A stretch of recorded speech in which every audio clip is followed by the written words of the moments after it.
ChatGPT აღარ არის უბრალოდ სისტემა, რომელიც პასუხობს შენს კითხვებს. ის სწავლობს ვინ ხარ, რა გაინტერესებს, რა გჭირდება. მანამდეც კი სანამ ეკითხო. 2026 წელს ალგორითმი, რომელიც ChatGPT-ს მართავს, საკმაოდ დიდ ცვლილებებს განიცდის, რომელსაც სავარაუდოდ ჯერჯერობით მარკეტერებს უმეტესობა ვერ ამჩნევს. მე ვარ დავით წილოსანი, TenXSEO-ს დამფუძნებელი. ჩვენ ყოველდღიურად ათობით ბრენდის ქცევის პატერნებს ვაანალიზებთ და არასაც ვხედავთ ერთ რამეზე მეტყველებს. წესები ძალიან სწრაფად იცვლება. დღეს ზუსტად აგიხსნით, როგორ ვითარდება ChatGPT-ს ალგორითმი, რომელ სიგნალებს ანიჭებს უპირატესობას და როგორ უნდა მოამზადო შენი ბრენდი იმისთვის, რომ გახდეს რეკომენდირებული და აღჭურვილი მსოფლიოში ყველაზე სწრაფად მზარდი აღმოჩენის ძრავში. რადგან როცა ალგორითმის მუშაობას გაიგებ, აღარ მოგიწევს რაღაცების გამოცნობა, უბრალოდ იმას გაკეთებ, რაც მუშაობს. კარგი, ყველაზე დიდი ცვლილება, რაც ამჟამად ხდება ChatGPT-ს ალგორითმში, ავტორიტეტი ხდება წამყვან. ამჟამად შეგიძლია საკუთარ საიტზე გამოქვეყნო ერთი და იგივე ტიპის სტატიები, ბევრჯერ ათეულობით სტატია და შეიძლება ChatGPT მაინც დაგაციტიროს. ეს ბევრ ბრენდზე მუშაობს. ან შეგიძლია რომ დაბალი ხარისხის ბევრი სტატია გამოქვეყნო და უფრო მეტად მოხვდე რეკომენდაციებში. თუმცა ChatGPT აშენებს დომენის ავტორიტეტის საკუთარ ვერსიას. ეს ბუნებრივი და მოსალოდნელი იყო, რადგან Google-მა სულ თავიდან როცა დაიწყო განვითარება, შექმნა PageRank-ი და ვებსაიტებს თავისი ალგორითმის მიხედვით სხვადასხვა ფულას ანიჭებდა 1-დან 10-მდე. შემდეგ ეს PageRank-ი მოძველდა და Google-მა ბევრი სხვადასხვა ალგორითმი შემოიღო, მაგალითად კონტენტის შემთხვევაში EAT და სხვადასხვა ბევრი რანჟირების ფაქტორი. და იგივე გზის გავლა უწევს ChatGPT-საც ბუნებრივია, ანუ ამ ყველაფრის გავლა უწევს თავიდან, რაც Google-მა რეალურად უკვე გაიარა. ხოლო ეს ცვლილებები რეალურად ჩვენთვის შესაძლებლობაა, რადგან უფრო მეტად პროგნოზირებადი გახდება სისტემა და ამ ეტაპზე, როცა განვითარების ადრეულ ეტაპზეა ეს ალგორითმები, უფრო მარტივია მისი მანიპულაცია. შემდგომ, როცა ისინი უფრო დაიხოცება, ბევრად უფრო რთული გახდება, მაგრამ ამ ეტაპზე, საწყის ეტაპზე ბევრად უფრო მარტივი იქნება ალგორითმების მანიპულაცია, თუ სწორად მივაგნებთ იმ ფაქტორებს, რასაც ყურადღებას აქცევს. მოკლედ, ChatGPT აშენებს დომენის ავტორიტეტის საკუთარ სისტემას, რომელიც ჯერჯერობით არ ვიცით როგორ იქნება, მაგრამ თუ გადავხედავთ Google-ის დომენის ავტორიტეტის სისტემას, ახალს ვერაფერს ვერ გამოიგონებენ. დაახლოებით მსგავსი იქნება, დაახლოებით მსგავსად იმუშავებს, რადგან ფუნდამენტალები ამ შემთხვევაში იგივე იქნება. ხოლო ეს დომენის ავტორიტეტის სისტემის შექმნა გამოიწვევს იმას, რომ ალგორითმი გადავა არა ციტირების რაოდენობებზე, არამედ ხარისხზე. მნიშვნელოვანი იქნება, ვინ გახსენებს, სად გახსენებს, რა კონტექსტში გახსენებს.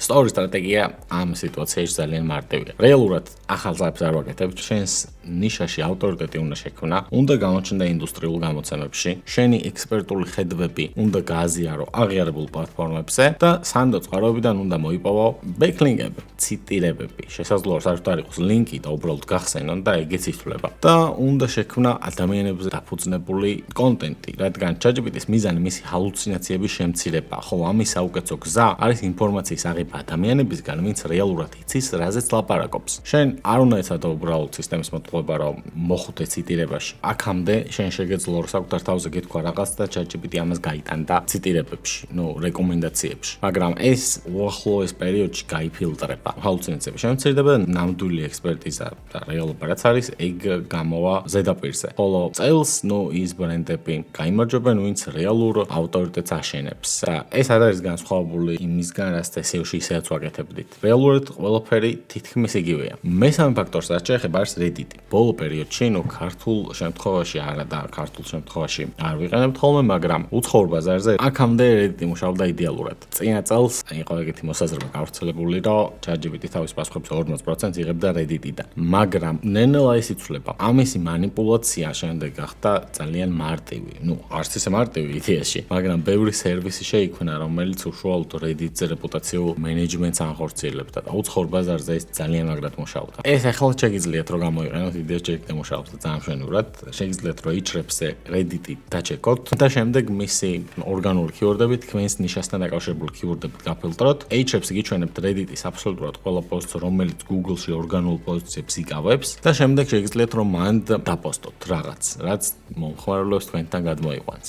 ეს როგორ უნდა გააკეთოთ, ეგ ცალკე ხელოვნება და არსებობს მაგისათვის სერვისები, თუმცა ეს ძალიან კარგად მუშაობდა ზოგადად Reddit-ი, დიდ გავლენას ახდენდა ChatGPT-ის პასუხებზე. და ეს იცვლება, რადგან ყველა შეუძლია ყველაფერი დაწეროს ამ Reddit-ზე ან ფორუმებზე. ხარისხი არასტაბილურია, ეგრე გამოჩნდა და ძალიან გაისპამა. ამას ChatGPT ხვდება და უნდა ველოდოთ იმას, რომ ალგორითმი შეამცირებს ზოგადად დამოკიდებულებას ფორუმებზე და პრიორიტეტს მიანიჭებს ვერიფიცირებულ ინდუსტრიულ წყაროებს. ანუ იგივე ეტაპებს გადის ChatGPT ალგორითმის განვითარება, ოღონდ უფრო სწრაფად, რაც გაიარა Google-მა თავის დროზე. და აქ აქცენტი და პარალელი შეგვიძლია გავავლოთ იმაზე, რომ ერთ პერიოდი მაგალითად ჩვეულებრივი კომენტარები და ფორუმების პოსტები მუშაობდა ძალიან კარგად. დღეს ეს სპამი არის და რო გააკეთოთ დაგაპენალებთ, მაგრამ ადრე იყო ეგეთ პერიოდი, რამდენი წლის წინ არის ალბათ 10 წლის წინ, როცა შეგეძლო რომ გეპოვნა ბლოგი, რომელიც გარკვეულ keyword-ზე ირანკებოდა Google-ში, შენს რელევანტურ keyword-ზე და იქ დაგეწერა კომენტარი, სადაც შენი საიტის ლინკიც იჯდებოდა და Google-ი ამას მიიჩნევდა, რომ იყო backlink-ი, ან გეპოვნა ფორუმი, სადაც შენს ლინკს დადებდი და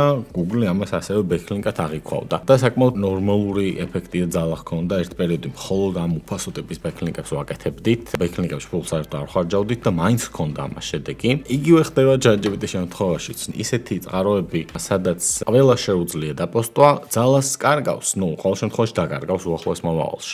რეალურად შენს ნიშაში ავტორიტეტულ ინდუსტრიულ გამოცემებში უნდა მოხვდე და ნამდვილი რეპუტაცია უნდა აშენო ფორუმების, Reddit-ის და მსგავსი რაღაცების მიღმა. რადგან ალგორითმი ნელ-ნელა უფრო და უფრო ჭკვიანი ხდება სპამის და ხმაურის გაფილტვრაში. კაი, კიდე ერთი ცვლილება, რაც წელს იქნება ChatGPT-ში. ვიდეო კონტენტი ინტეგრირდება პასუხებში. ტექსტზე დაფუძნებული პასუხები ChatGPT-ში სამუდამოდ არ იდომინირებს. ალგორითმი იწყებს ვიდეოს ინტეგრაციასაც, ისევე როგორც Google-ი აკეთებს ვიდეო კარუსელებს. და რატო აკეთებს ამას? ბუნებრივია, იმიტომ რომ ადამიანები უყურებენ ვიდეოს და ბევრს ურჩევნია რომ უყუროს ვიდეოს, ვიდრე წაიკითხოს. YouTube-ზეც ყოველდღიურად თუ სწორად მახსოვს 6 მილიარდი ძიება ხორციელდება. ხოლო 2026-ში წლის ბოლოს მაინც თუ უფრო ადრე არ. როცა ვინმე დაუსვავს ChatGPT-ის კითხვას, შეიძლება რომ პასუხი შეიცავდეს YouTube-ის ვიდეოს, ან TikTok-ს, ან Instagram-ის კლიპს. და ეს საკმაოდ დიდი მასიური ცვლილება იქნება. და როგორ უნდა მოემზადო ეს რო გითხრა, ძალიან ბანალური იქნება, რადგან შენ უნდა შექმნა ვიდეო კონტენტი თუ არ გაქვს, ხოლო თუ გაქვს, უნდა მოახდინო მისი SEO ოპტიმიზაცია. უნდა გაუწერო მკაფიო სათაურები, უნდა გაუწერო ტრანსკრიპტები, რომელიც შეიცავს keyword-ებს. რეალურად ხელოვნური ინტელექტი ვიდეოს ხო ვერ უყურებს, ვერც მოусმენს. შეუძლია იდეაში რომ მოусმენოს, მაგრამ უნდა გაანალიზოს ტექსტი. თავარი რაც არის, აანალიზებს ტექსტს, რომელსაც ეს ვიდეო შეიცავს, რომელსაც მის სათაური შეიცავს და რომელსაც თვითონ ვიდეო შეიცავს. ხოლო ეგ შენ ტექსტი უნდა იყოს ოპტიმიზირებული იმ keyword-ებზე, რაც მომხმარებელი ეძებს შენ პროდუქტთან ან სერვისთან მიმართებაში. და რეალურად წინა ვიდეოებში ვახსენე, რომ წელს SEO ოპტიმიზაცია, search engine ოპტიმიზაციის ნაცვლად ხდება search everywhere ოპტიმიზაცია. ყველგან უნდა მოახდინო ეს SEO ოპტიმიზაცია და კარგი ის არის, რომ ყველგან დაახლოებით მსგავსი ფაქტორები მუშაობს. თუ გაინტერესებთ სოციალური ქსელებისთვის, Facebook-თვის, Instagram-თვის, TikTok-ისთვის როგორ ხდება ეს SEO ოპტიმიზაცია და თუ დაკომენტარებთ, მაგაზეც ჩავწერ ვიდეოს, ბოლო რამოდენიმე თვე აქტიურად ვიკვლევთ მაგის საკითხს. რეალურად თავარი რაც იცვლება, ChatGPT-ის რანჟირება ხდება უფრო და უფრო პროგნოზირებადი, რაც ჩვენთვის ძალიან კარგია. თუ გინდა რომ შენი ბრენდი მოხვდეს როგორც Google-ში, ასევე ChatGPT-ში და სხვადასხვა ენობრივ მოდელებში, მოგუმართეთ Thanks SEO-ში, მოითხოვა შეთავაზება, შევდგენ ჩემთვის სტრატეგიას და დაიგავშერდებით. დღეს როგორც მუშაობს ChatGPT, რეაქტიულია. შენ რაღაცას კითხულობ და ის პასუხობს. მაგრამ 2026-ში სავარაუდოდ ეს შეიცვლება. ის აღარ დაელოდება შენს კითხვას. პირდაპირ წინასწარმეტყველებს რა გჭირდება. ის აკვირდება შენ ძიების ისტორიას, შენს მიზნებს, პრობლემებს, რომელთა გადაჭრასაც ცდილობ და თავად შემოგთავაზებს ინფორმაციას. როგორც სოციალურ ქსელებში ხდება, ალბათ ბევრს გქონიათ ეგეთ შემთხვევა, რომ რაღაცაზე მეგობართან გისაუბრიეთ, მაგალითად და Facebook-ი იმის რეკლამას გთავაზობთ. ეგ შემთხვევით არ ხდება, მიზიდულობის კანონი არ მუშაობს. Facebook-ს ალგორითმი მუშაობს, რომელზეც ძალიან საინტერესო ბლოგს დავდებთ Thanks SEO-ზე ამ ვიდეოს გამოსვლიდან მალევე. ადევნეთ თვალი ჩვენს Facebook გვერდს და მაგაზე შემოგთავაზებთ ინფორმაციას. ანუ როგორც განვითარდა ყველა დიდი ტექნოლოგიური გიგანტი, Facebook-იც, Google-იც, მათ შეისწავლეს მომხმარებლები და მაგით ჩავალობენ ფულს, რომ ეს მომხმარებლები შეისწავლეს, ხოლო ChatGPT-ს აპირებს რეკლამების ჩამატებას და აქედან გამომდინარე სავარაუდოა, რომ ChatGPT-ს იგივენაირად განვითარდება, რათა ფული შევოს და მოახდინოს მისი ტრაფიკის მონეტიზაცია, რადგან ამ ეტაპს დღესაც კი Pro ვერსიაში, მაგალითად, რომელიც $200 სათანხმოდ იხდიან მომხმარებლები, ChatGPT-ს ბევრად უფრო მეტი უჯდება ამ სერვისის მიწოდება, ვიდრე განხასიათებს. ანუ დასუბსიდირებული სერვისია, რომელიც სამუდამოდ არ გაგრძელდება და სავარაუდოდ წელს უკვე ეცდებიან მის მონეტიზაციას, რადგან კომპანია დიდხანს ვერ იქნება წამგებიანი და დასჭირდებათ უფრო კონკურენტულები გახდნენ და იყვნენ სხვა კომპანიების მიმართ, მაგალითად Google-ის მიმართ, რომელსაც ძალიან ბევრი ფული აქვს და საერთოდ დასჭირდება ამ ეტაპზე Gemini-ის მონეტიზაცია და შეუძლია რომ უსასრულოდ ჩაასხას ფული თავის მოდელში, ხოლო ChatGPT თუ ვერ მოახდენს მონეტიზაციას და გააგრძელებს მის უბრალოდ სუბსიდირებას, ნუ გრძელვადიან პერსპექტივაში წააგებს მოკლედ. და ამიტომ მოუწევთ რეკლამების ჩაშენება და რეკლამების ჩაშენება თუ მოუწევთ ის იქნება პერსონალური. სავარაუდოდ უფრო მეტად Facebook-ის სტილის რეკლამები იქნება ვიდრე Google-ის. ანუ უფრო მეტად ზოგადი რეკლამის გაშვება შეგვიძლია და თვითონვე რაღაც აუდიტორიას მოერგება ვიდრე კონკრეტულ პრომპტებს და keyword-ებზე. თუმცა ჯერ არ ვიცით. საინტერესო იქნება თვითონ ეს რეკლამების თული რო გამოვა, რა ინფორმაციას მოგცემს თვითონ ძებნებზე, პრომპტებზე და სხვა ყველაფერზე, ეს მონაცემები ჯერ არ გვაქვს. არის რაღაც მეთოდები, რითაც მაინც შეგვიძლია რომ ვივარაუდოთ რომელ პრომპტს რამდენი ადამიანი ეძებს, ეკითხება უფრო სწორედ, მაგრამ ოფიციალური მონაცემები ჯერჯერობით არ გვაქვს. ხოლო, რას გამოიწვევს? სავარაუდოდ 2026 წელს ChatGPT აღარ დაელოდება, რამე რო შეეკითხო, იწინასწარმეტყველებს რა გჭირდება. რადგან,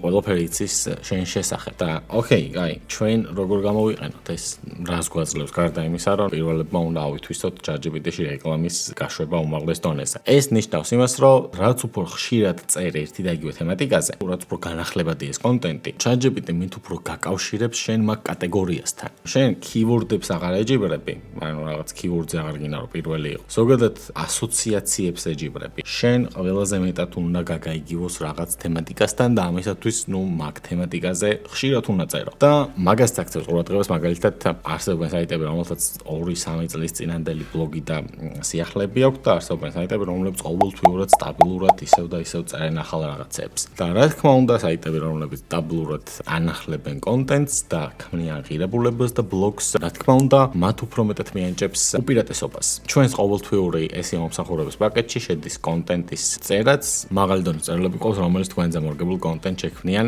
რომელიც პოზიციებს მოიპოვებს Google-ში. რეალურად Google-ისთვისაც იგივე ხდება, გვჭირდება კონტენტი და გვჭირდება ამ კონტენტის მუდმივი განახლება იმისათვის, რომ რელევანტურები დავრჩეთ.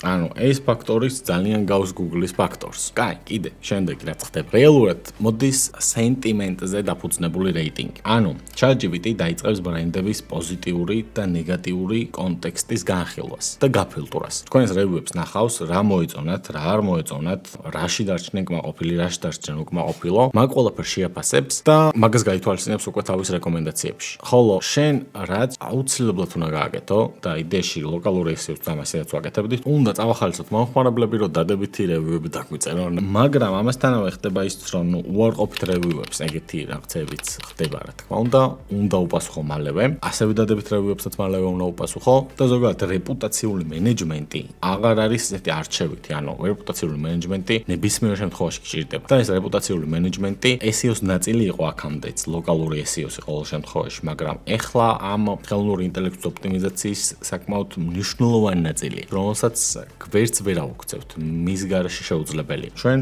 გვიწევს იმ პროექტების ონლაინ რეპუტაციის მენეჯმენტი, რომელზეც მუშაობთ, რადგან ეგ შედეგებზე აისახება. ასევე ბლოგინგი ისე მნიშვნელოვანია, ოღონდ სხვანაირად. ბევრი კომპანია წყვეტს ბლოგინგს, რადგან ტრაფიკი მცირდება, ინფორმაციული ტრაფიკი, მაგრამ ChatGPT-ს სჭირდება რაღაც კონტენტი, რომ მაგთან გამომდინარე ისწავლოს. ხოლო რაც უფრო ხშირად წერ რაღაცებზე, მით უფრო მაღალია ციტერების შანსი, თუნდაც ტრაფიკი ნაკლები იყოს. შეგიძლია რომ ბლოგზე იფიქრო როგორც მონაცემთა წყაროზე და არა უბრალოდ როგორც ტრაფიკის არხზე. და ბოლოს, რეალურად შენ ყველაფერი უნდა შექმნა ადამიანისთვის, მაგრამ უნდა შეფუთო ხელოვნური ინტელექტისთვის. კონტენტიც ორ აუდიტორიას უნდა ემსახურებოდეს, ადამიანებს და ალგორითმებს. უნდა გამოიყენო კაფეოსათაურები, სტრუქტურა, შეჯამებები, ცხრილები. თავარი დასკვნა ასეთია. ChatGPT-ს ალგორითმი არ არის სტატიკური, ძალიან სწრაფად ვითარდება და კარგი ის არის, რომ იმ ფუნდამენტებს ვერ აცდებიან, რაზეც ზოგადად საძიებო სისტემებია დაფუძნებული და ვინც დიდი ხანია SEO-ს ვაკეთებთ, შეგვიძლია რომ უმარტივესად ვადაპტირდეთ და რაც შეგვიძლია დღევანდელი ვიდეოდან დასკვნა გამოვიტანოთ, ავტორიტეტი ბევრად მეც ნიშნავს ვიდრე რაოდენობა ბექლინკების ან ციტაციების შემთხვევაში, განახლებები ბევრად მეც ნიშნავს ვიდრე მემკვიდრეობით მიღებულ ათასობით ბლოგს. თუ ხელოვნური ინტელექტის არ გაქვს შეფუთული ეს ბლოგები, აზრი არ აქვს დიდად და აქ მთავარი კითხვა რეალურად ის ჩნდება, რომ არა ის თუ როგორ პოულობენ ბრენდებს მომხმარებლები ეგ შეიცვლება. არამედ გიპოვნიან თუ არა ზოგადად შეიძლება გადამწყვეტი მომენტი იყო შენთვის. თუ გინდათ რომ თქვენი ბიზნესი მზად იყოს 2026 წლისთვის, გამოიწერეთ არხი და კომენტარებში რამე დამიწერეთ. ასევე თუ ვინმე ან თქვენი სააგენტო, ან თქვენი მარკეტერი, ან თქვენი სპეციალისტი გეუბნებათ რომ SEO ოპტიმიზაცია ხელოვნური ინტელექტისთვის ოპტიმიზაციისგან რაიმეთი განსხვავდება, ანუ ხელოვნური ინტელექტის ოპტიმიზაციის AEO-ს, AI SEO-ს, GEO-ს და ბევრ სხვა რაღაც ეძახიან. იცოდეთ რომ გატყუებთ, რადგან ეს ყველაფერი რეალურად ერთი და იგივე რამეა. მადლობა ყურადღებისთვის, თუ გინდათ რომ თქვენი ბიზნესი მზად იყოს 2026 წელს მიმდინარე ცვლილებებისთვის, გამოიწერეთ არხი და კომენტარებშიც რამე დამიწერეთ, გამიხარდება.